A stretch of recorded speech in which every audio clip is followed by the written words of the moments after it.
آخرت کو ہمیشہ یاد رکھنا چاہیے. یہی چیزیں اس کی تیاری کرنے کے لیے جو ہے معاون ثابت ہوتی ہیں.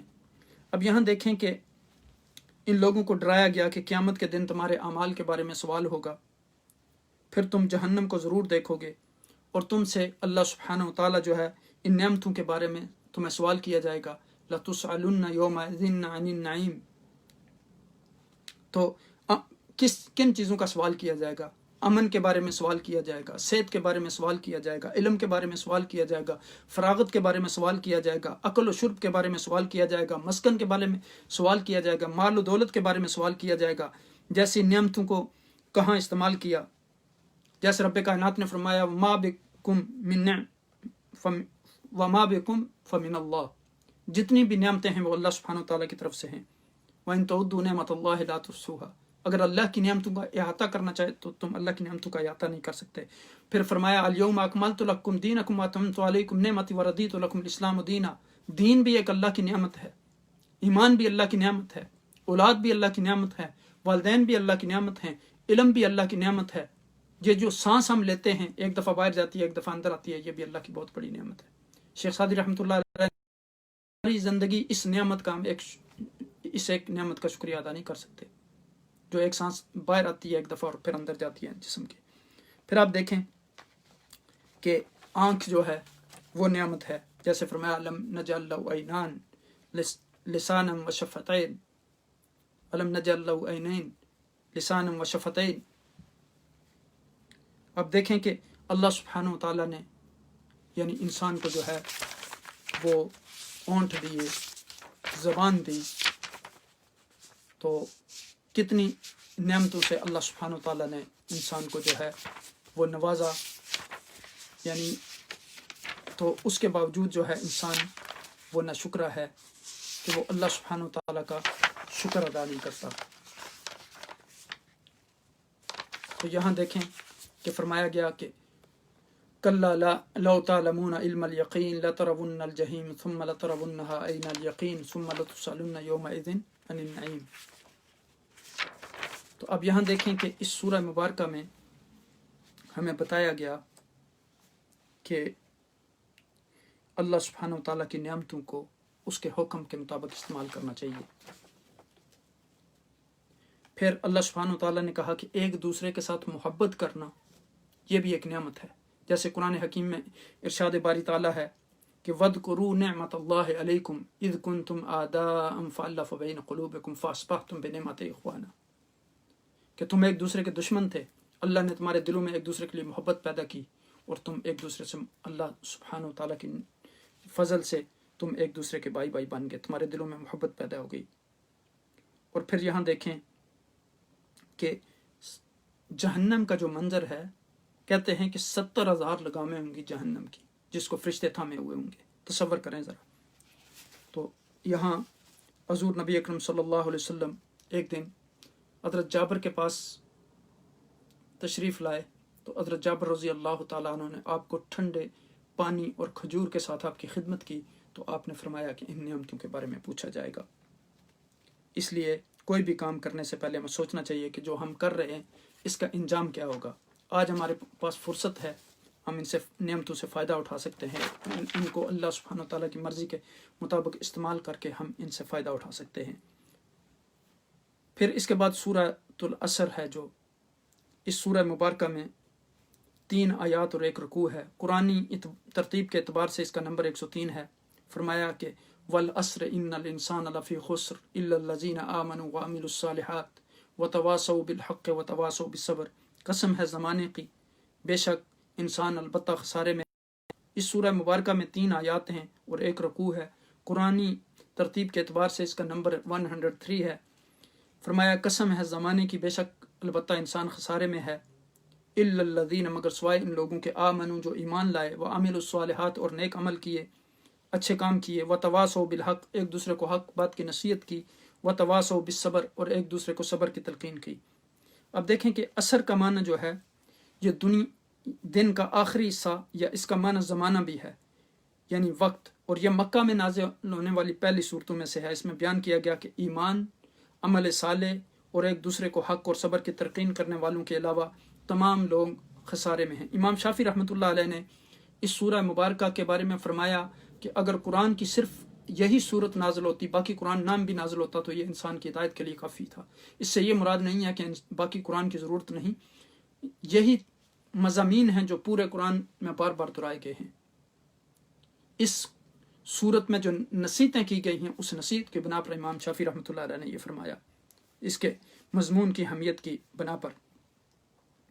تو المگیر خسارہ سے بچنے کے 4 اصول اس سورہ مبارکہ میں گویا بیان کیے گئے۔ یہ صورت اسلام کے عظیم اصولوں اور انسان کی زندگی کے دستور کی وضاحت کرتی ہے۔ امام راضی رحمۃ اللہ علیہ نے بڑا خوبصورت نقطہ اس صورت کو سمجھنے کے بارے میں عرض کرتا ہوں آپ کے سامنے ان کا فرمان۔ آپ فرماتے ہیں اپنی تفسیر القبیر میں، امام راضی رحمۃ اللہ علیہ کہتے ہیں کہ میں نے العصر کا معنی جو ہے وہ ایک برف فروخت کرنے والے سے سمجھا۔ ایک برف بیچنے والا جو شخص تھا وہ زور زور سے آواز لگا رہا تھا کہ اس شخص کے حال پر رحم کرو جس کا اثاثہ جو ہے وہ گل رہا ہے۔ بار بار یہ آواز لگا رہا تھا اور میں سن رہا تھا، تو گویا وہ کہہ رہا تھا کہ میری برف جو ہے پگھل رہی ہے، میری حالت پر رحم کرو، میرا اثاثہ ضائع ہو جائے گا، اس سے پہلے تم خرید لو۔ تو امام راضی رحمۃ اللہ علیہ کہتے ہیں کہ میں نے سوچا کہ زندگی بھی انسان کے جو ہے اسی طرح جو ہے وقت گزرنے کے ساتھ ساتھ وہ کم ہو رہی ہے اور انسان کا خسارہ ہو رہا ہے۔ جس طرح اس برف بیچنے والے کی برف پگھل رہی ہے تو وہ اس پہ لوگوں کو بتا رہا ہے کہ میرے حال پر رحم کرو، اسی طرح انسان کو اپنی حالت پر بھی رحم کرنا چاہیے۔ جو زندگی کے دن گزرتے جاتے ہیں، اس کی موت قریب آتی جاتی ہے، تو انسان خسارہ اٹھانے والوں میں سے ہو جاتا ہے اگر وہ اچھے اعمال نہیں کرتا، اگر وہ اللہ کے احکامات پر عمل نہیں کرتا۔ تو اس لیے انسان کو اپنی عمر کو صحیح کاموں میں صرف کرنا چاہیے، تو ورنہ اس کے لیے خسارہ ہے۔ سورہ مبارکہ میں ہمیں نقصان اور خسارے کا اصل مفہوم جو ہے وہ بتلایا گیا ہے کہ نقصان کا اصل مفہوم کیا ہے اور نقصان سے بچنے کے لیے کیا تدابیر ضروری ہیں۔ جیسے دیکھیں نا، آپ کرونا وائرس میں آپ کو ہر بندہ بتا رہا ہے کہ یہ نہ کریں، وہ نہ کریں، وہ یعنی بچنے کے لیے یہ تدابیر کریں۔ تو اسی طرح اللہ سبحانہ وتعالیٰ نے آپ کو یہاں وہ اصول بتائے ہیں کہ جن کے ذریعے آپ دوزخ کی آگ سے بچ سکتے ہیں، آپ خسارے سے بچ سکتے ہیں، آپ ہلاکت سے بچ سکتے ہیں، آپ تباہی بربادی سے بچ سکتے ہیں، آپ ویل سے بچ سکتے ہیں۔ تو عصر کے آخری حصہ میں دن کے جانے کا احساس ہوتا ہے، اور نماز عصر کی وجہ سے بھی اس وقت کی اہمیت ہے۔ اور نماز عصر کے بارے میں آتا ہے حدیث پاک میں کہ گویا ایک شخص جو ہے اس نے اگر عصر کی نماز ضائع کر دی تو ایسے ہے جیسے اس کا گھر، اس کے گھر والے تمام تباہ و برباد ہو گئے، یعنی اچانک ایسا حادثہ ہو گیا کہ اس کے گھر والے بھی تمام ضائع ہو گئے اور گھر بھی تباہ و برباد ہو گیا۔ تو اب یہاں دیکھیں کہ عصر کا دوسرا معنی جو ہے وہ الدہر بھی کیا گیا، یعنی زمانہ۔ تو وقت بھی ہماری زندگی میں بہت اہم ہے۔ جیسے عربی کا ایک مثال ہے کہ الوقت کالسیف ان لم تقطعه قطعک، یعنی time is like sword if you don't cut it cut you and pass away، یعنی وقت جو ہے وہ تلوار کی مانند ہے، اگر آپ اس کو نہیں کاٹیں گے تو آپ کو کاٹ کے چلا جائے گا پھینک کے۔ جیسے کہتے ہیں کہ ٹائم اور ٹرین کسی کا انتظار نہیں کرتے۔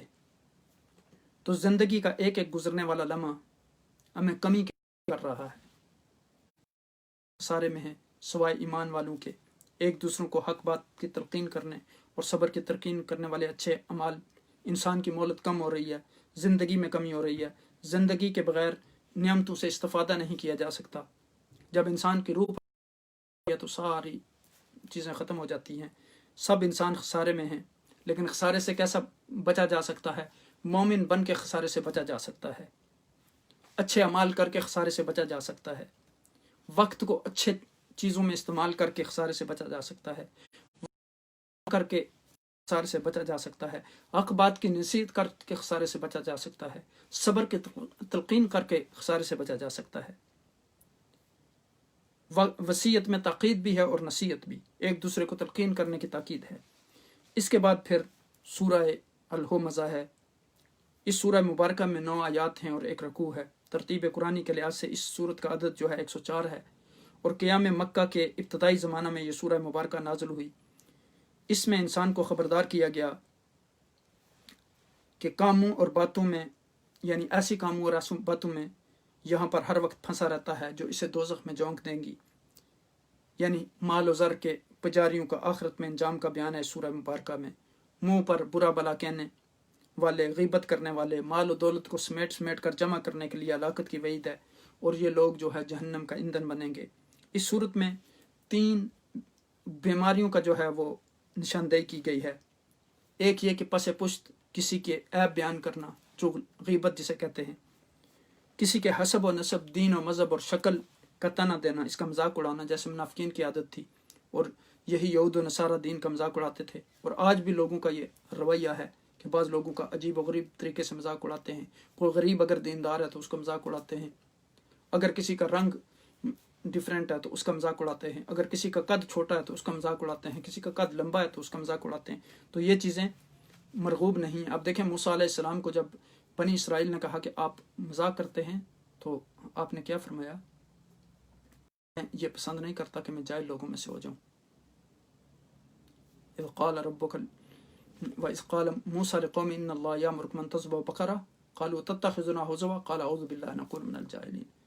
انہوں نے کہا کہ گائے ذبح کرنے کا اللہ نے حکم دیا، تو انہوں نے کہا آپ ہم سے مذاق کرتے ہیں۔ تو موسیٰ علیہ السلام نے کہا کہ میں اس چیز سے پناہ مانگتا ہوں اللہ کی کہ میں ان لوگوں میں سے ہو جاؤں جو جاہل لوگ ہیں۔ تو گویا یہ جاہل لوگوں کا طرز عمل ہے، دوسرے لوگوں کا ساتھ اس طرح تانے دینا، ان کو عیب تلاش کرنا، ان کے ساتھ تمسخر اور ٹھٹھا کرنا۔ پھر اب یہاں دیکھیں کہ تیسری چیز جو بیان کی گئی وہ حب دنیا میں مبتلا ہو کر حقوق اللہ کو بھول جانا، حقوق العباد کو بھول جانا، اور صرف دولت کا پجاری بن جانا۔ اس صورت کے اختتام پر اشقیاء کا انجام بتلایا گیا، ان لوگوں جو ان بیماریوں میں مبتلا ہوں گے کہ وہ جہنم کا ایندھن بنیں گے۔ اب دیکھیں کہ اسی سے امازات شیطان ہیں۔ شیطان طرح طرح کے وسوسے ڈالتا ہے اللہ کے بارے میں، اللہ کے رسول کے بارے میں، صحابہ کے بارے میں، صالحین کے بارے میں، نیکیوں کے بارے میں۔ اس کے بعد پھر سورہ الفیل ہے، 5 آیات ہیں اس میں اور 1 رکوع ہے۔ قرآنی ترتیب کے مطابق اس کا نمبر 105 ہے، اور یہ مکہ کے میں نازل ہونے والی صورتوں میں سے ہے۔ اس صورت میں اس واقعہ کی طرف اشارہ ہے جو ابراہ نے مکہ پر چڑھائی کی تھی ہاتھیوں کے ذریعے، اور اس کے ساتھ لگ بھگ 60,000 کا لشکر تھا۔ اصحاب الفیل کا جو واقعہ جو اصحاب فیل کے قصہ سے مشہور ہے، جب صنعاء کے گورنر ابراہ نے ہاتھیوں کا لشکر لے کر کعبہ پر چڑھائی کی تھی، تو قریش اس کا مقابلہ کرنے سے جب عاجز آ گئے تو اللہ سبحانہ وتعالیٰ نے ابابیل کو بھیجا۔ وہ کنکریاں مارتے تھے تو وہ کنکریاں بمبوں جیسا کام کرتی تھی، ان کو تباہ و برباد کر دیتی تھی۔ تو یہ واقعہ اسی سال پیش آیا جب آقا دو جہاں نبی اکرم صلی اللہ علیہ وسلم کی ولادت باسعادت ہوئی۔ یہاں اشارہ ہے کہ عنقریب کعبے کا محافظ جو ہے وہ پیدا ہونے والا ہے۔ اس کے بعد پھر سورہ القریش ہے، سورہ 3 کے بعد نازل ہوئی ہے سورہ مبارکہ۔ اس میں 4 آیات اور 1 رکوع ہے۔ قرآنی ترتیب کے لحاظ سے اس کا نمبر 106 ہے، اور یہ مکہ کے ابتدائی زمانہ میں نازل ہوئی۔ اس میں کعبۃ اللہ سے نسبت کے سبب قریش پر اللہ تعالیٰ کی نوازشات اور اس اعتبار سے علماء کے فرائض کا بیان ہے۔ قریش کو اللہ نے نعمتیں یاد دلائیں تاکہ وہ خالص اللہ کی عبادت کریں، جس نے ان کو عزت دی، بھوک میں کھانا کھلایا، خوف میں امن عطا کیا۔ اور قریش ایک قبیلے کے لیے استعمال ہوتا ہے، قبائل کا مجموعہ ہے جو نضر بن کنانہ کی اولاد میں سے تھے، اور یہ قریش جو ہے یہ کرش کی تصغیر ہے۔ اور کرش ابن عباس کہتے ہیں کہ کرش جو ہے وہ بہت بڑا سمندری جانور ہے، قریش جو کشتیاں وغیرہ الٹ دیتا ہے، دوسری مخلوق کو کھا لیتا ہے اور اس کو کھایا نہیں جا سکتا۔ اس سے قریش اپنے آپ کو منسوب کرتے تھے، اور کرش سے تصغیر قریش یعنی تعظیم کے لیے بھی ہوتی ہے۔ عربوں میں سب قبائل پر فوقیت حاصل تھی قریش کے قبیلہ کو۔ پھر الفیل کے بعد قریش میں بھی اہل مکہ کو مخاطب کیا گیا، اور ان دونوں صورتوں میں دراصل جو ہے اللہ کی نعمتوں کی یاد دہانی کروائی گئی جو ان پر تھی۔ نعمتوں کی تذکیر کے ذریعے انہیں اللہ تعالیٰ کی طرف رجوع کرنے کا حکم دیا گیا کہ جس رب نے تم پر احسان کیے تم بھی اس کی عبادت کرو۔ قریش کو الفت دلانے کے لیے الاف یعنی الفت سے ہے، محبت کو کہتے ہیں، انس کو۔ قریش میں الفت پیدا کرنے کے لیے، مانوس کرنے کے لیے، پھٹ کے بعد ملنے کو، یعنی جب آپس میں نفرت ہو اس کے بعد ملنے کو کہتے ہیں۔ قریش کے دلوں کو دین کی طرف مائل کرنے کے لیے گویا اگر پچھلی صورت سورہ فیل کے تناظر میں دیکھا جائے تو معلوم ہوتا ہے کہ اللہ نے جو قریش پر بہت بڑا احسان کیا تھا کہ ان ہاتھیوں کے لشکر سے ان کی حفاظت فرمائی تھی، اس کے بعد اللہ سبحانہ وتعالیٰ ان کو اس نعمت کی یاد دلا کے کہہ رہے ہیں، یعنی ان کی اصحاب الفیل سے تو یہ واقعہ قریش کو مانوس کرنے کے لیے بیان ہوا، اللہ سے مانوس کرنے کے لیے، اللہ کے دین سے مانوس کرنے کے لیے، اللہ کے پیغمبر سے مانوس کرنے کے لیے، اللہ کے احکامات سے مانوس کرنے کے لیے، اور اللہ کی طرف متوجہ ہونے کے لیے، اللہ کی نعمتوں کا احساس دلا کر اللہ کی طرف متوجہ ہونے کے لیے کہا جا رہا ہے۔ اس میں سردی اور گرمی کے تجارتی اسفار کا ذکر کیا گیا، سفروں کا، جو ایک یعنی سردیوں میں وہ یمن کی طرف قریش سفر کرتے تھے تجارت کا، اور جو گرمیوں میں ہے وہ شام کی طرف سفر کرتے تھے۔ شام چونکہ گرم علاقہ تھا اور یمن اس وقت سرد علاقہ تھا، تو اللہ کے حکم یعنی سبحانہ تعالیٰ نے ان کو امن بخشا، چونکہ مکہ جو ہے وہ سرا تھا، جس طرح ابراہیم علیہ السلام نے کہا کہ رب انی اسکنت ذریتی بواد غیر ذی زرع عند بیتک المحرم، کہ اے اللہ میں نے اپنی اولاد کو تیرے حرمت والے گھر کے پاس بسا رہا ہوں جو ایسی وادی ہے جو کچھ بھی نہیں اگتی، تو اب لوگوں کے دلوں میں ان کے لیے محبت پیدا کر دے۔ قریش تجارت کرتے تھے اور تجارت کے لیے گرمیوں میں جو ہے شام اور سردیوں میں یمن کی طرف جاتے تھے اور نفع کماتے تھے، اور ان کی اس وجہ سے کہ وہ کعبے کے مجاور تھے، ان کی عزت تھی، تکریم تھی، ان کے قافلے بڑے امن و امان سے گزر جاتے تھے، لوگ ان کی عزت کرتے تھے۔ اس طرح یہ پچھلے درس کی جو ہیں صورتیں ان کا میں نے خلاصہ آپ کے سامنے رکھا ہے، یعنی یہ بریف خلاصہ تھا، پچھلی دفعہ تو ہم نے تفصیل سے بات کی تھی تاکہ یہ مضامین ہمارے ذہن نشین ہوں۔ اب آج کا درس جہاں سے ہمارا شروع ہو رہا ہے، آج میرا پروگرام تھا کہ ہم اس خلاصہ قرآن کی یعنی اختتامی مجلس ہو، لیکن جب میں نے دیکھا کہ ہمارا موضوع تھوڑا لمبا ہو جائے گا تاکہ آپ کا زیادہ وقت نہ لوں، تو پھر میں نے سوچا کہ ہم انشاءاللہ کل کی مجلس میں اختتامی مجلس کل رکھ لیں گے۔ اب یہاں سے سورہ المعون کا جو ہے وہ ابتدا ہوتی ہے، اعوذ باللہ من الشیطان الرجیم، بسم اللہ الرحمن الرحیم۔ ارأیت الذی یکذب بالدین فذلک الذی یدعو الیتیم ولا یحض علی طعام المسکین فویل للمصلین الذین هم عن صلاتهم ساہون الذین هم یراؤون ویمنعون الماعون۔ یہاں فرمایا گیا کہ کیا آپ نے اس شخص کو دیکھا جو دین کو جھٹلاتا ہے؟ تو وہ شخص ہے جو یتیم کو دھکے دیتا ہے، یعنی یتیموں کی حاجت کو جو ہے وہ رد کرتا ہے اور انہیں ان کے حقوق پر ڈاکہ ڈالتا ہے، ولا یحض علی طعام المسکین، اور محتاج کو کھانا کھلانے کی ترغیب نہیں دیتا، نہ خود کھانا کھلاتا ہے نہ دوسروں کو ترغیب دیتا ہے۔ فویل للمصلین، بس افسوس اور خرابی ہے ان نمازیوں کے لیے۔ کن نمازیوں کے لیے؟ تمام نمازیوں کے لیے نہیں۔ الذین هم عن صلاتهم ساہون، جو اپنی نماز کی روح سے بے خبر ہیں، یعنی انہیں محض حقوق اللہ یاد ہیں، حقوق العباد بلا بیٹھے ہیں۔ الذین هم یراؤون، وہ لوگ عبادت میں دکھلاوا کرتے ہیں کیونکہ وہ خالق کی رسمی بندگی بجا لاتے ہیں، اور ایسی یعنی پسی ہوئی مخلوق سے بے پرواہی برت رہے ہیں۔ وَيَمْنَعُونَ الْمَاعُونَ، اور وہ برتنے کی معمولی چیزیں بھی جو ہیں وہ لوگوں کو ادار نہیں دیتے، لوگوں کو استعمال کے لیے نہیں دیتے۔ تو اب یہاں دیکھیں کہ قرآنی ترتیب کے لحاظ سے اس کا عدد 107 ہے، اور یہ قیام مکہ کے ابتدائی زمانہ میں نازل ہوئی۔ اس میں مکہ کے ولید بن مغیرہ جیسے شریر اور جاہل لوگوں کو دھمکی دی گئی کہ آگے چل کر منافقین کی عادتوں کی بھی کلی کھولی گئی جو مدینہ والوں کے ایک فرقہ نے اختیار کی تھی۔ مکہ کے یہ لوگ ایسے سنگ دل تھے، ایسے بے رحم تھے، ان کے دل پتھروں سے بھی سخت تھے، جو مدینہ والوں کے ایک فرقہ نے اختیار کیے تھے۔ تو یہاں مکہ کے یہ لوگ یہ یقین نہیں رکھتے تھے کہ ان کے اعمال کی جو ہے وہ سزا ہوگی، اس کے قائل نہیں تھے، انتہا درجہ کے بخیل اور بے رحم تھے، کسی پر ترس نہ کھاتے تھے۔ مدینہ میں منافق لوگ جو تھے نماز میں دیکھا دیکھی شریک ہو جاتے اور دیکھنے کو نیک بنے رہتے۔ یہ لوگ اتنے بخیل تھے کہ معمولی روزمرہ کی برتنے والی چیزیں جو ہیں ان کو بھی اٹھا کر چھپا دیتے، کنارے رکھ دیتے تھے کہ کوئی استعمال نہ کر لے۔ یہ صورت ان سب بخیل، تنگ دل، تنگ دست لوگوں کو جو ہے اور ان کی ریاکاریوں کو بتاتی ہے کہ یہ اپنے حق میں اپنے برے اعمال سے کانٹے بو رہے ہیں۔ سورہ المعون کے مکی اور مدنی ہونے میں اختلاف ہے، اور اس سورہ مبارکہ میں جو ہے لیکن زیادہ لوگوں نے اس کو مکی صورت قرار دیا ہے۔ تو یہاں دیکھیں کہ معون کہتے ہیں تھوڑی سی چیز کو۔ اس صورت کے دوسرے نام جو ہیں الدین اور الیتیم بھی ہیں۔ اس میں 7 آیات ہیں، 35 کلمات اور 125 کلمات اور 125 حروف ہیں۔ اب دیکھیں کہ دین کا معنی یعنی بھی دین کا معنی دین بھی ہے، جیسے ارائیت الذی یکذب بالدین یعنی قیامت۔ تو کیا تم نے ایسے شخص کو دیکھا جو دین کو جھٹلاتا ہے یا قیامت کو جھٹلاتا ہے؟ جیسے مالک یوم الدین ہے۔ تو یہاں دیکھیں کہ فرمایا گیا کہ فذالک وہی ہے الذی یدعو الیتیم، جو یتیم کو دھکے دیتا ہے۔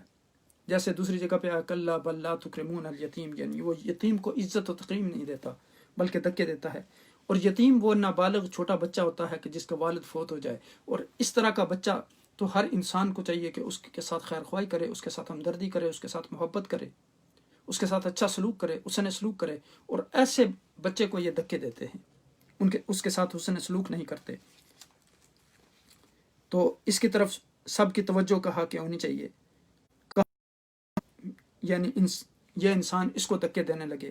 ایسا سنگ دل اور مجرم شخص ہی کرے گا جس کا آخرت پر ایمان نہیں ہے، جس کا یوم جزا پر ایمان نہیں ہے، جس کا قیامت کے دن پر ایمان نہیں ہے، اللہ اور اس کے رسول پر ایمان نہیں ہے، قیامت پر اس کا یقین نہ ہو، اس کا دل اللہ کے ڈر سے خالی ہو، اللہ کے خوف سے خالی ہو، تو یا اس کا کوئی دین ایمان نہ ہو۔ فذلک الذی یدعو الیتیم ولا یحض علی طعام المسکین، وہ نہیں رغبت دلاتا، آمادہ کرتا اور کنونس کرتا، توجہ دلاتا، عبارتا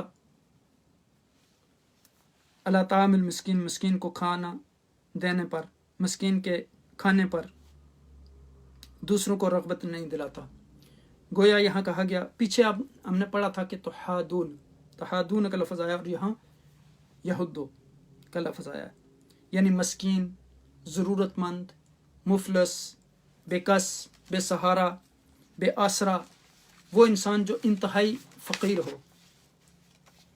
تو اس کا بھی سوسائٹی پر کیا حق ہے کہ لوگ اس پر رحم کریں، لوگ اس کی ضروریات کا خیال رکھیں۔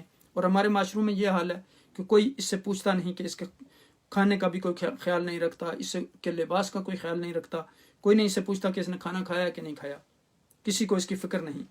مسکین اور محتاج اور ضرورت مند سے وہی بے فکر ہو سکتا ہے۔ یہ جملہ ذرا غور سے سنیں کہ مسکین، غریب اور محتاج کی فکر سے وہی بے فکر ہو سکتا ہے جس کو آخرت کی فکر نہ ہو۔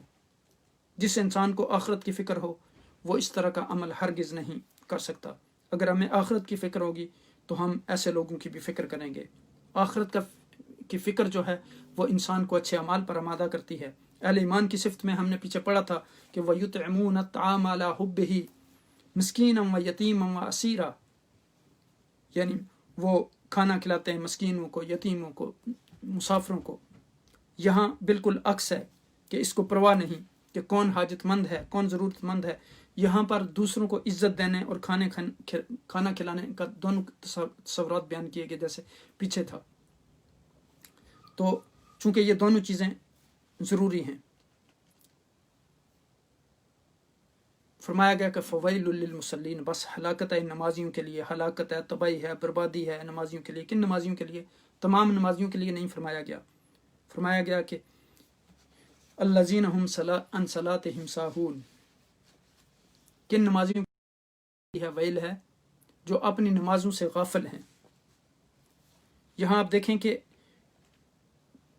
ساہون کا لفظ آیا، تو ساہون یہ سہو سے بھی ہے، ہم سجدہ سہو کرتے ہیں، لیکن وہاں انسان اس غلطی پر سجدہ سہو کرتا ہے نماز میں جو جان بوجھ کے نہیں کرتا، لیکن یہاں ساہون جو ہے یہ جان بوجھ کر یہ چیزیں کرتے ہیں، یعنی جو عمدن کرے۔ نماز میں عمدن نہیں، بھولے سے یعنی غفلت سے ہوتا ہے۔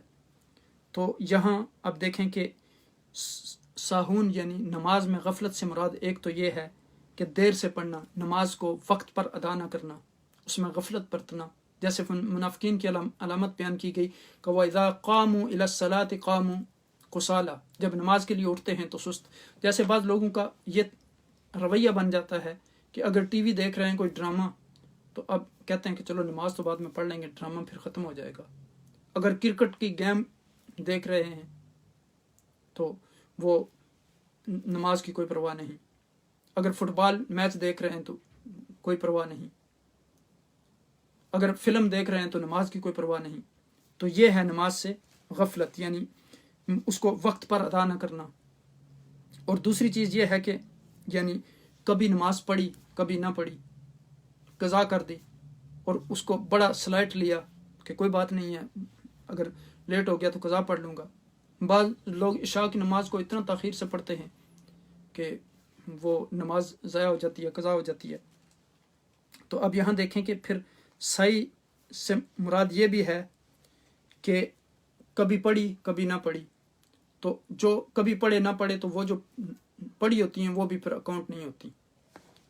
جیسے آپ دیکھیں کہ ایک اسٹوڈنٹ ہے تو وہ پیپر دیتا ہے، اب وہ فیل ہو جاتا ہے، اس کے پاس پیپر ہوتا ہے، بعض کوسچن حل کر لیتا ہے، بعض کو چھوڑ دیتا ہے، تو اب جب رزلٹ آتا ہے تو وہ اس کو کچھ بھی حاصل نہیں ہوتا۔ اسی طرح ایک ڈگری انسان حاصل کر رہا ہے تو وہ اس کے مثلاً 6 پیپر ہیں تو 3 پیپر وہ بڑے کمال درجے کے دیتا ہے، لیکن 3 پیپر دیتا ہی نہیں تو وہ ناکام ہو جاتا ہے، کوئی فائدہ نہیں ہوتا اس کا۔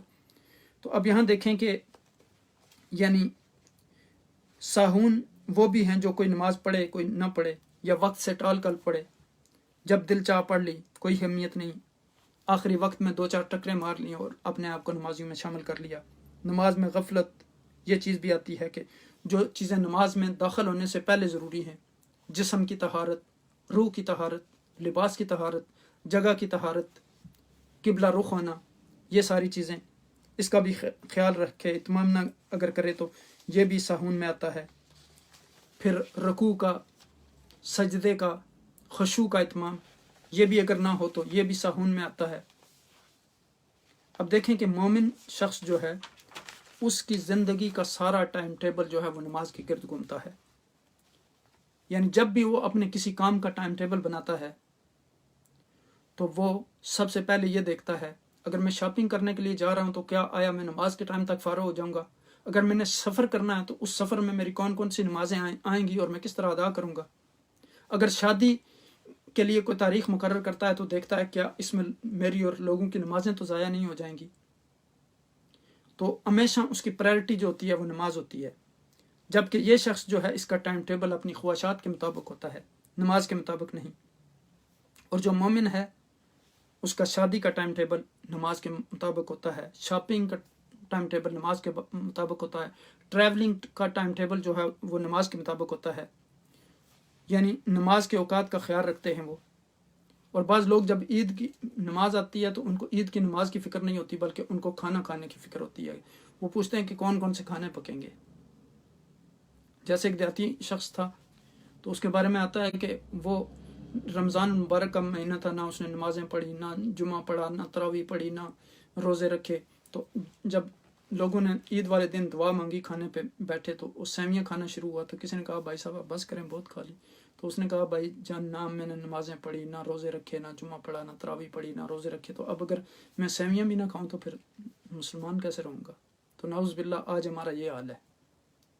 تو ہمیں جو ہے اپنے آپ کا محاسبہ کرنا ہے، اللہ اور اس کے رسول کے احکامات پر کتنا ہم عمل کرتے ہیں، ہر روز اپنا محاسبہ کرنا ہے کہ آج ہم نے کتنی غلطیاں کی ہیں اور کتنے اچھے کام کیے ہیں، اپنے سامنے ایک لسٹ بنا کے سونے سے پہلے، اور ہر دن کو ہم نے امپروو کرنا ہے۔ جیسے ایک عالم دین نے بڑا اس کا اچھا قول ہے، وہ کہتے ہیں کہ لا یطلب من المرء لا یطلب الکمال من المرء، یعنی ایک بندے سے یہ نہیں مطالبہ کیا جاتا، یہ ڈیمانڈ کی جاتی کہ وہ کمال کے درجے پر پہنچ جائے، بلکہ یہ مطالبہ کیا جاتا ہے کہ کل یوم احسن منہ ما مضی منہ، یعنی ہر آنے والا دن اس کا گزرے ہوئے دن سے بہتر ہونا چاہیے۔ تو سارے انسان غلطیاں کرتے ہیں، لیکن انسان کو غلطی پر معافی مانگ لینا، یہ عقائد و جہاں نبی اکرم صلی اللہ علیہ وسلم نے فرمایا کلنا خطاء وخیر الخطائین التوابون، سارے لوگ غلطیاں کرتے ہیں لیکن بہتر انسان تم میں سے وہ ہے جو غلطی کر کے فوراً توبہ کر لیتا ہے۔ اب دیکھیں کہ یہاں فرمایا گیا کہ فویل، ان کے لیے تباہی و بربادی ہے، ہلاکت ہے، خسارہ ہے، کن لوگوں کے لیے؟ ایسے نمازیوں کے لیے یعنی اخلاق اور نماز دونوں ضروری ہیں. بعض لوگ کہتے ہیں کہ بس انسان کا اخلاق اچھا نہیں ہونا چاہیے، اچھا ہونا چاہیے، نماز نہ بھی پڑھی تو کوئی بات نہیں. اخلاق بھی ضروری ہے اور نماز بھی ضروری ہے. نماز اخلاق سے زیادہ ضروری ہے. جب آپ نماز پڑھیں گے تو آپ کے اندر اخلاق بھی آئیں گے. چونکہ آپ دیکھیں کہ نماز جو ہے وہ برائیوں سے بچاتی ہے.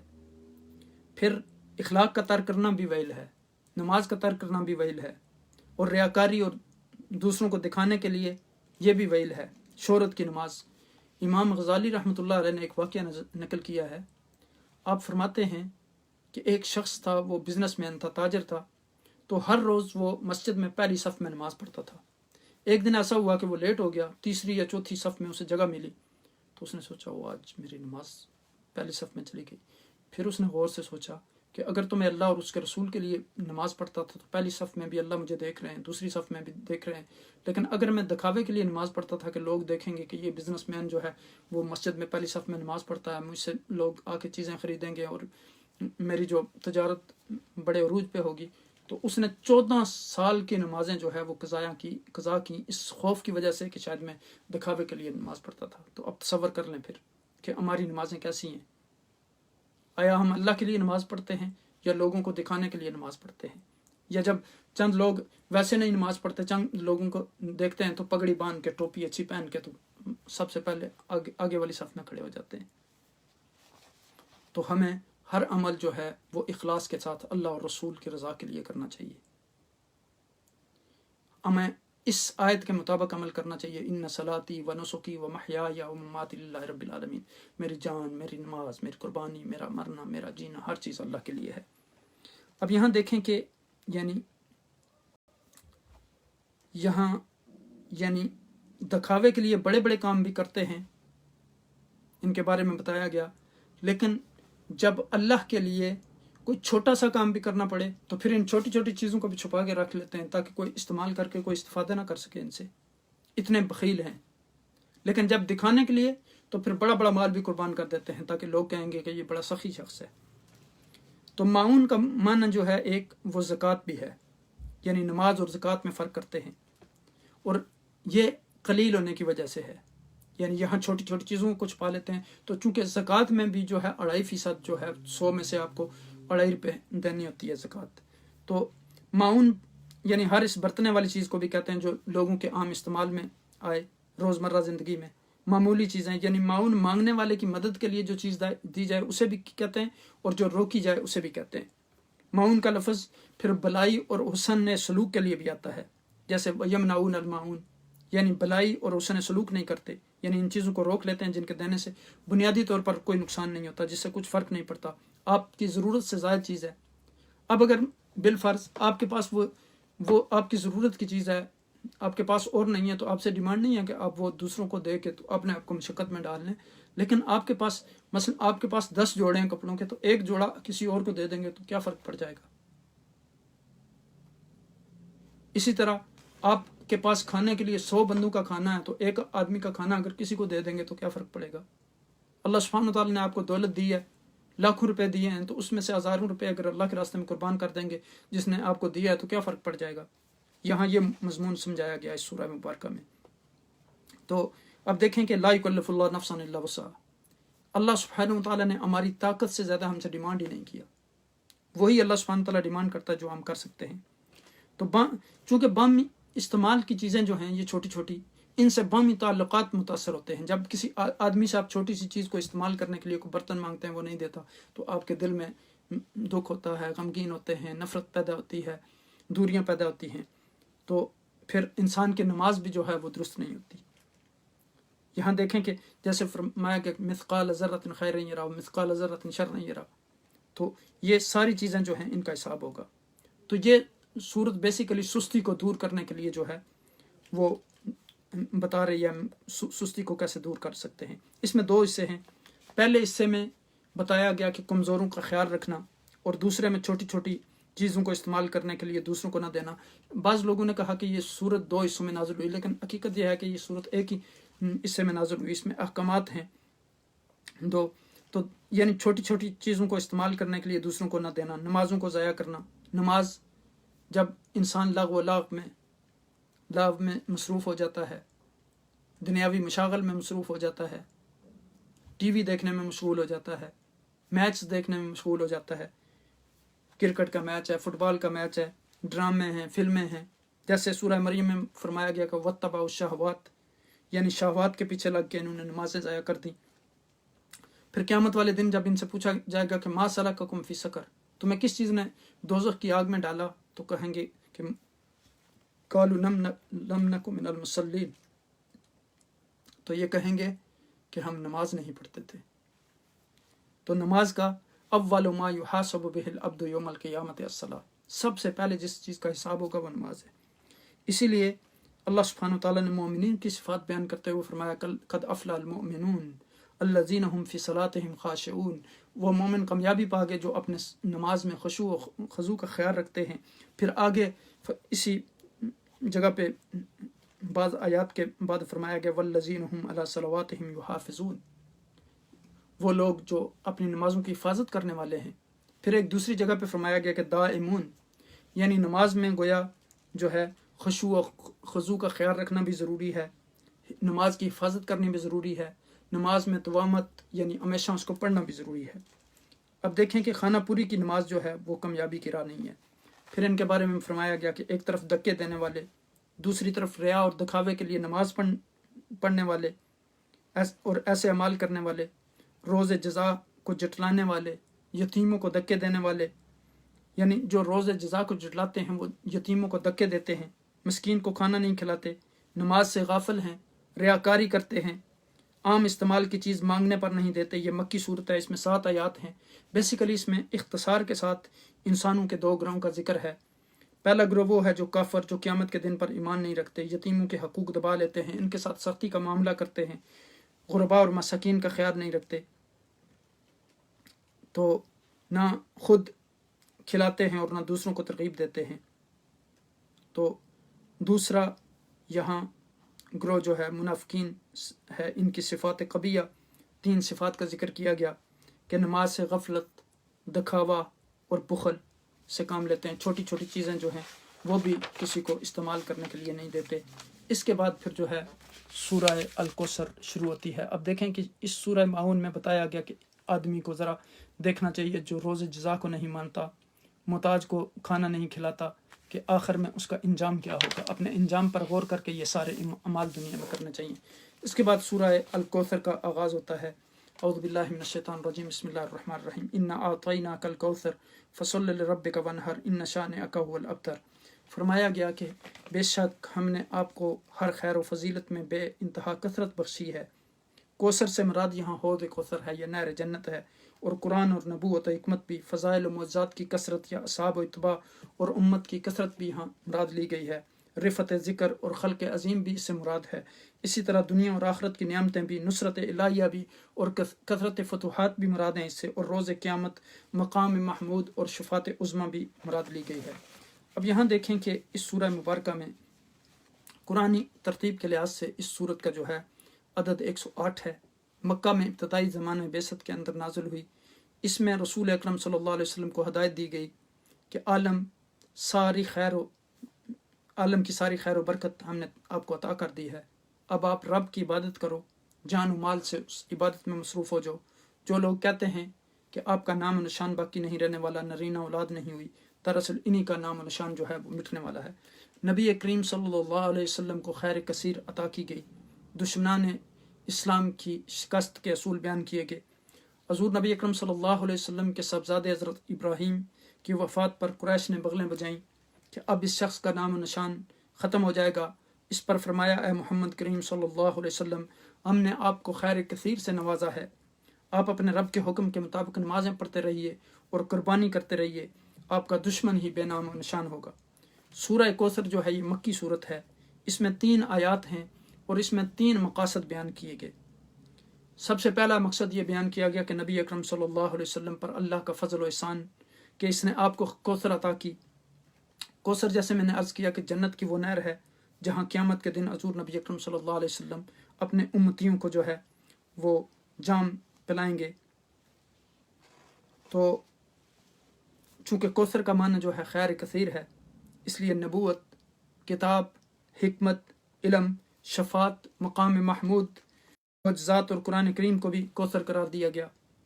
پھر دوسرا جو اس میں بیان کیا گیا مقصد، نبی اکرم صلی اللہ علیہ وسلم کو حکم دیا گیا کہ کوثر جیسی عظیم نعمت کا شکر ادا کرنے کے لیے آپ نماز کی پابندی فرمائیں اور اللہ کے لیے قربانی دیں۔ پھر تیسرا مقصد، آپ کو یہ بشارت سنائی گئی کہ آپ کے دشمنان جو ہیں وہ ذلیل و خوار ہوں گے، ان کا نام و نشان مٹ جائے گا، چنانچہ ایسا ہی ہوا۔ تو اب اس کے بعد جو ہے اگلی صورت جو ہے وہ سورہ الکافرون ہے۔ اس میں سورہ الکوثر میں حضور نبی اکرم صلی اللہ علیہ وسلم کو تسلی دی گئی کہ آپ کا جو ذکر ہے وہ ہمیشہ بلند رہے گا اور یہی لوگ جو ہے وہ نیست و نابود ہو جائیں گے۔ سورۃ الکافرون جو ہے، اس میں رب کائنات نے ارشاد فرمایا، بسم اللہ الرحمن الرحیم، قل یا ایھا الکافرون لا اعبد ما تعبدون ولا انتم عابدون ما اعبد ولا انا عابد ما عبدتم ولا انتم عابدون ما اعبد لکم دینکم ولی دین۔ فرمایا کہ آپ فرما دیجئے کافرو، میں ان بتوں کی عبادت نہیں کرتا جنہیں تم پوجتے ہو، اور نہ تم اس رب کی عبادت کرنے والے ہو جس کی میں عبادت کرتا ہوں، اور نہ ہی میں آئندہ کبھی ان کی عبادت کرنے والا ہوں جن بتوں کی تم پرستش کرتے ہو۔ اور فرمایا کہ نہ ہی تم اس کی عبادت کرنے والے ہو جس رب کی میں عبادت کرتا ہوں، سو تمہارا دین تمہارے لیے ہے اور میرا دین جو ہے میرے لیے ہے۔ اب دیکھیں کہ ترتیب قرآنی کے لحاظ سے یہ سورہ مبارکہ جو ہے وہ اس کا نمبر 109 ہے۔ اب دیکھیں کہ اس میں بتا دیا گیا کہ اس پر سمجھوتا نہیں ہو سکتا، اسلام کو مانو یا نہ مانو، اور پھر تمہارا معاملہ اللہ کے ساتھ ہے۔ لیکن یہ نہیں ہو سکتا کہ جس طرح کفار کہہ رہے تھے کہ 1 سال جو ہے ہمارا دین چلے گا، 1 سال تمہارا دین چلے گا اور ہم مل جل کے رہیں گے۔ اب دیکھیں کہ یہ مکہ میں ابتدائی بعثت کے زمانہ میں نازل ہوئی، جبکہ مکہ کے کافروں نے آپ سے کہا کہ آؤ دین کے معاملے میں آپس میں ہم سمجھوتا کر لیتے ہیں، 1 سال تمہارا دین چلے گا، 1 سال ہمارا دین چلے گا، اور اسی طرح ہم سب مل جل کر رہیں گے، اللہ کو ہم بھی مانتے ہیں، پھر آپس میں سمجھوتا کیوں نہ ہو جائے۔ تو اس صورت میں ان سے صاف کہہ دیا گیا کہ اللہ کو جیسا ہم مانتے ہیں تم اس طرح نہیں مانتے، اس لیے ہمارا سمجھوتا جو ہے وہ ممکن نہیں ہے۔ یہاں فرمایا گیا آپ صلی اللہ علیہ وسلم سے کہ آپ اعلان فرما دیں کہ اللہ کے سوا کسی اور کی عبادت نہیں کر سکتے۔ ایمان اور کفر جو ہیں، جو 2 متضاد چیزیں ہیں، علیحدہ علیحدہ چیزیں ہیں، ان میں آسمان و زمین کا فرق ہے۔ تمہارے لیے تمہارا دین اور ہمارے لیے ہمارا دین۔ دین حق ایک مکمل دستور ہے، کفر و اسلام میں اتحاد ممکن نہیں۔ کافروں سے صاف کہہ دیا گیا کہ توحید اور شرک میں کوئی مصالحت نہیں ہو سکتی، ورنہ آپ دیکھیں کہ آقا دو جہاں نبی اکرم صلی اللہ علیہ وسلم کو ہر چیز کی انہوں نے لالچ دیا دین سے ہٹانے کے لیے۔ تو آقا دو جہاں نبی اکرم صلی اللہ علیہ وسلم نے فرمایا لو وضعوا الشمس فی یمینی والقمر فی یساری لن اترک هذا الامر الا یکون امر للہ۔ فرمایا کہ اگر میرے دائیں ہاتھ میں سورج اور میرے بائیں ہاتھ میں چاند بھی رکھ دیں تو پھر بھی میں اس دین سے نہیں ہٹوں گا۔ تو یہاں دیکھیں کہ فرمایا کہ توحید پرستوں کا راستہ الگ ہے اور مشرکوں کی راہ الگ ہے۔ تم کبھی یہ توقع نہ رکھو کہ ہم تمہارے جھوٹے معبودوں کی عبادت کریں گے، اور نہ ہمیں یہ امید ہے کہ تم خالص اللہ سبحانہ وتعالیٰ کی عبادت کرو گے۔ حضور نبی اکرم صلی اللہ علیہ وسلم کی زبان مبارک سے کہلوا دیا گیا کہ ان کو کہہ دیں تمہیں تمہارا دین مبارک، میں اپنے دین پر قائم ہوں اور تمہارے ساتھ کوئی سودے بازی نہیں کر سکتا۔ سورہ کافرون مکی ہے، اس میں 6 آیات ہیں۔ یہ سورہ اس وقت نازل ہوئی جب مشرکوں نے آپ صلی اللہ علیہ وسلم کو دعوت دی کہ کچھ لو اور دو کی بنیاد پر ہم آپس میں مصالحت کریں گے۔ اس صورت نے ایمان اور کفر، موحدین اور مشرکین کے درمیان حد فاصل قائم کر دی اور بتا دیا کہ توحید اور مشرک 2 متصادم نظام ہیں، دونوں میں مصالحت کی کوئی صورت نہیں۔ یوں کفار کی امیدوں کا جو ہے وہ خاتمہ کر دیا گیا اور ہمیشہ کے لیے واضح کر دیا گیا کہ ایمان میں کفر کی ملاوٹ نہیں ہو سکتی۔ یا تو اسلام کے اندر پورا انسان داخل ہوگا یا کفر میں چلا جائے گا، اور منافقت اور کفر اس میں نہیں چلے گی۔ اب اس کے بعد جو ہے اگلی صورت، یعنی اس میں کافروں کا جو غلط خیال تھا، زعم باطل تھا، اس کا رد کیا گیا۔ اگلی صورت جو ہے وہ سورہ النصر ہے۔ اعوذ باللہ من الشیطان الرجیم، بسم اللہ الرحمن الرحیم۔ اذا جاء نصر اللہ والفتح ورأيت الناس يدخلون في دين الله افواجا فسبح بحمد ربك واستغفر انه كان توابا۔ یہاں فرمایا گیا کہ جب اللہ کی مدد اور فتح آ پہنچے اور آپ لوگوں کو دیکھیں کہ وہ لوگ اللہ کے دین میں جوک داخل ہو رہے ہیں، فوج در فوج داخل ہو رہے ہیں، تو آپ تشکراً اپنے رب کی حمد اور تسبیح فرمائیں اور توازن اللہ سبحانہ و تعالیٰ سے استغفار کریں، بے شک وہ بڑا ہی توبہ قبول کرنے والا ہے اور مزید رحمت کے ساتھ رجوع فرمانے والا ہے۔ اب یہاں دیکھیں کہ اس سورہ مبارکہ میں اگر آپ دیکھیں غور کریں تو قرآنی ترتیب کے لحاظ سے اس سورت کا عدد جو ہے وہ 110 ہے۔ یہاں ارشاد ہے کہ جب انسان کو اللہ کی نصرت پہنچتی ہے تو اس پر تواضع سے کام لینا چاہیے، شکر سے کام لینا چاہیے، تسبیح سے کام لینا چاہیے۔ یہ سورہ مبارکہ اس کا نمبر 110 ہے اور ان صورتوں میں سے ہے جو آخر میں نازل ہوئی۔ اس کو مدینہ میں نازل ہونے والی صورتوں میں مانا جاتا ہے، لیکن یہ حجۃ الوداع کے موقع پر ہجرت کے 10ویں سال نازل ہوئی۔ اس وقت سارا عرب مسلمانوں کے قبضے میں تھا اور لوگ ہر طرف سے اسلام میں چوک در چوک داخل ہو رہے تھے۔ اس صورت کے نازل ہوتے ہی سیدنا ابو بکر صدیق رضی اللہ تعالی عنہ سمجھ گئے کہ اب حضور نبی اکرم صلی اللہ علیہ وسلم کے وصال کا وقت قریب آ گیا، اب آقا دو جہاں نبی اکرم صلی اللہ علیہ وسلم ہم سے جدا ہو جائیں گے۔ اس پر آپ نے رونا شروع کر دیا، اور چونکہ اب حضور نبی اکرم صلی اللہ علیہ وسلم کی بعثت کا جو مقصد تھا وہ پورا ہو چکا تھا، کیونکہ دنیا میں تبلیغ اسلام کا کام جو آپ صلی اللہ علیہ وسلم کے ذمہ تھا وہ ختم ہو چکا تھا، تو اب ٹھہرنے کا کوئی ضرورت نہیں تھی۔ اس لیے آپ رضی اللہ تعالیٰ عنہ رونے لگے، اور واقعی یہ طرز یعنی بات طرز بیان سے بھی واضح ہے، یعنی آپ کو آقا دو جہاں نبی اکرم صلی اللہ علیہ وسلم سے اتنی محبت تھی کہ چند لمحے بھی فراق جو ہے وہ برداشت نہیں کرتے تھے۔ ہر وقت آپ کہتے ہیں کہ مجھے حضور نبی اکرم صلی اللہ علیہ وسلم کے چہرے کی طرف تکنا پسند تھا، اور اپنی بیٹی کو آپ کے نکاح میں دینا پسند تھا، اور اپنا مال آپ کے راستے میں آپ کے لیے خرچ کرنا پسند تھا، اسی لیے اپنا سارا مال اللہ اور اس کے رسول کے راستے میں خرچ کر دیا۔ یہ تھے ابو بکر صدیق، اور ہر سفر میں حضر میں ہر وقت آپ کے ساتھی تھے، اور اللہ سبحانہ و تعالیٰ نے آخرت میں بھی آپ کو حضور نبی اکرم صلی اللہ علیہ وسلم کا ساتھ نصیب فرمایا، یعنی قبر بھی آپ کے آقا دو جہاں نبی اکرم صلی اللہ علیہ وسلم کی قبر کے ساتھ ہے۔ تو آپ تصور کریں کہ جو لوگ صادق تھے ان کا یعنی انجام بھی پھر کیسا ہوا، اللہ نے پھر کیسے انعامات سے انہیں نوازا۔ جیسے آقا دو جہاں نبی اکرم صلی اللہ علیہ وسلم فرمایا اولئک الاکیاس ذهبوا بشرف دنیا و کرامت الآخرہ، یعنی یہ جو فطین اور ذکی اور عقل مند لوگ تھے یہ دنیا میں بھی عزت کما کے اور آخرت میں بھی یعنی عزت کما کے۔ تو یہاں دیکھیں کہ اس سورہ مبارکہ میں ہمیں بتایا گیا کہ اس صورت میں بشارت ہے، خوشخبری ہے اللہ کی مدد کی، فتح مکہ کی، لیکن اس موقع پر جشن نہیں منانا بلکہ اللہ کی حمد و تسبیح اور استغفار کرنا ہے۔ اسلام کی مکمل فتح کی پیش گوئی اور مسلمانوں کے فرائض، جب اللہ کی مدد اور فتح آئے اور لوگوں کو دیکھو فوج در فوج خدا کے دین میں داخل ہو رہے ہیں، تو اپنے اللہ کی تسبیح پڑھو، اس کی تعریف میں لگ جاؤ اور اسی سے بخشش مانگو، بے شک وہ بڑا ہی معاف کرنے والا ہے۔ یہ سورہ نصر جو ہے مدنی ہے، اس میں 3 آیات ہیں۔ یہ سورہ فتح مکہ کی طرف اشارہ کرتی ہے۔ یہ سورہ مبارکہ 10 ہجری میں نازل ہوئی۔ اس کے نزول کے بعد حضور نبی اکرم صلی اللہ علیہ وسلم صرف 70 ایام جو ہے وہ زندہ رہے، اس کے بعد آپ کا وصال ہو گیا۔ جب یہ سورہ مبارکہ نازل ہوئی تو آپ نے فرمایا مجھے میری موت کی اطلاع دی گئی ہے، اس لیے حضور نبی اکرم صلی اللہ علیہ وسلم کی بعثت کا جو ہے مقصد پورا ہو چکا تھا۔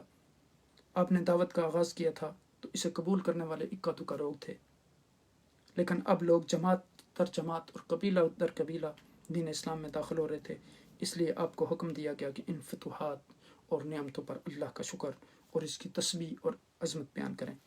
اس سے پتہ چلتا ہے اس سورہ مبارکہ کے مطالعہ سے، اس میں غور و فکر سے، اس میں تدبر سے، کہ بندہ مومن کو جب کامیابی نصیب ہوتی ہے تو دین میں وہ کسی قسم کے فخر اور غرور اور تکبر کو جو ہے اختیار نہیں کرتا، بلکہ اس موقع پر وہ انتہائی عاجزی اختیار کرتا ہے، انکساری اختیار کرتا ہے، اسے اپنی ذاتی قابلیت اور محنت کا نتیجہ نہیں سمجھتا، وہ اسے فقط اللہ کا احسان اور اللہ کا فضل سمجھتا ہے، اور اس کے لیے وہ اللہ ہی کی حمد و ثنا اور اس کی تعریف کرتا ہے، اور اس معاملے میں اگر کوئی کمی کوتاہی ہو گئی ہو تو استغفار کرتا ہے کہ اللہ تعالیٰ بخش دے، کہیں ایسا نہ ہو کوئی بات یعنی بھول چوک میں یا نادانی میں یا نادانستگی میں اس سے ایسی ہو گئی ہو جو اللہ سبحانہ تعالیٰ کو پسند نہ ہو۔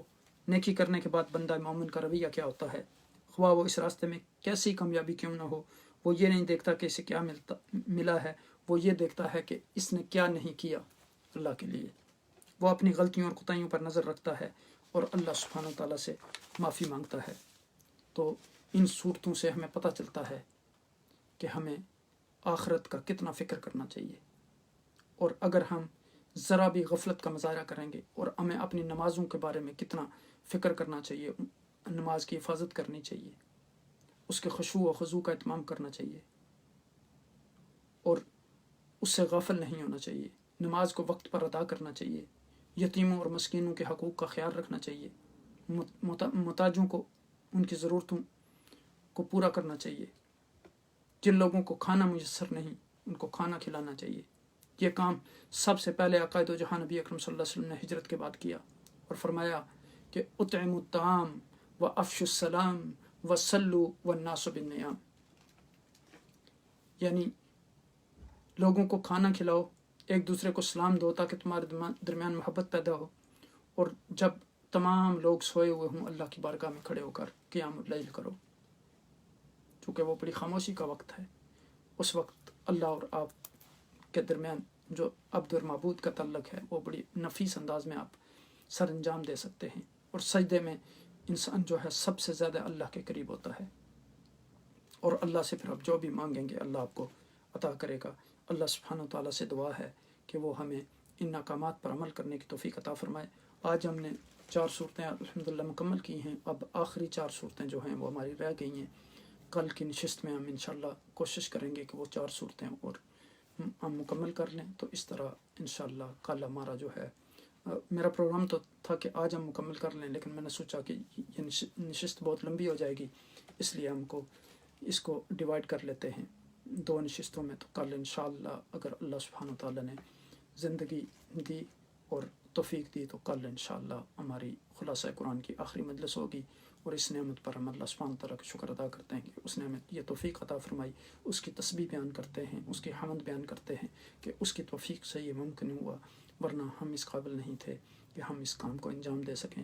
اللہ سبحانہ تعالیٰ کا اس پر ہم جتنا بھی شکر ادا کریں وہ کم ہے۔ میں آپ تمام حضرات کا بھی شکریہ ادا کرتا ہوں جنہوں نے اتنا لمبا ساتھ دیا الحمدللہ اور صبر کا مظاہرہ کیا۔ اللہ سبحانہ تعالیٰ آپ کو بھی اجر عظیم عطا فرمائے۔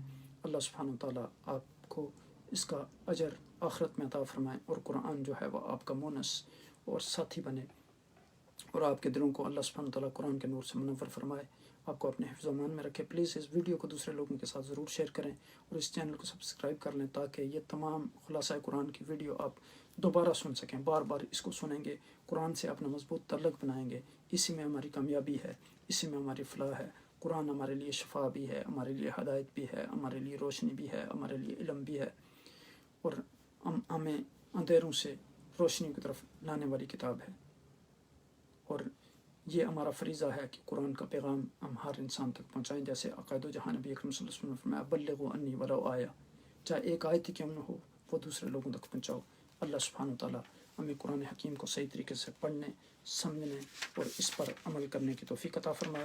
کل تک کے لیے مجھے اجازت دیجیے، کل خلاصہ قرآن کی اس مجلس میں پھر ہماری ملاقات ہوگی۔